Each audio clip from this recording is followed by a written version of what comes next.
Hindi talaga mapaperfect ang isang bagay sa isang beses lamang na paggawa nito. Magandang araw! For today's story, isi-share ko naman kung paano ko nga ba ginawa ang tumbler cover na ito. Katulad nga sa pattern ng sun hat ay ganun ko din sinimulan ito. Bale, gumawa nga lang ako dyan ng 5 rounds para doon sa pinakapuweta ng ating tumbler.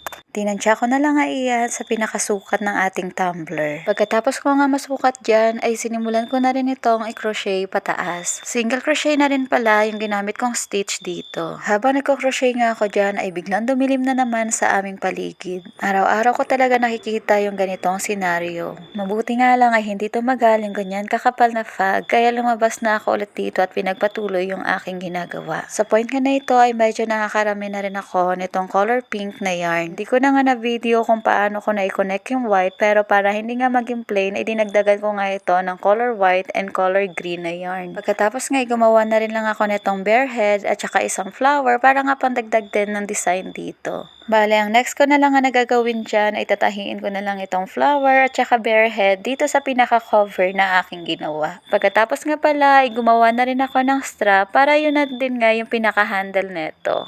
Bali sa strap, single crochet na rin lang nga yung aking ginamit. At eto na nga yung kanyang naging resulta.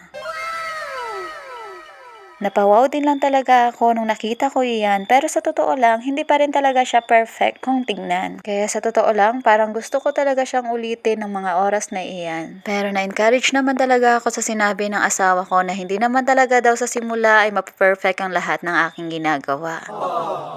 Kaya ngayon ay nagpapatuloy pa rin ako sa pagkocrochet hanggang sa maabot ko nga yung aking goal. Kinuhaan ko na rin nga ito ng ilang larawan.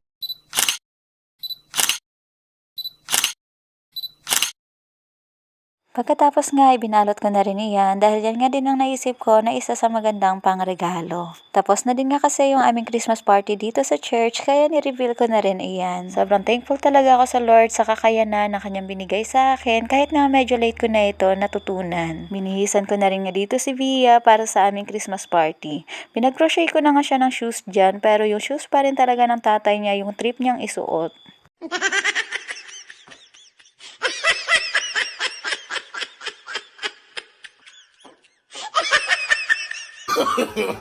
No, no, no, no.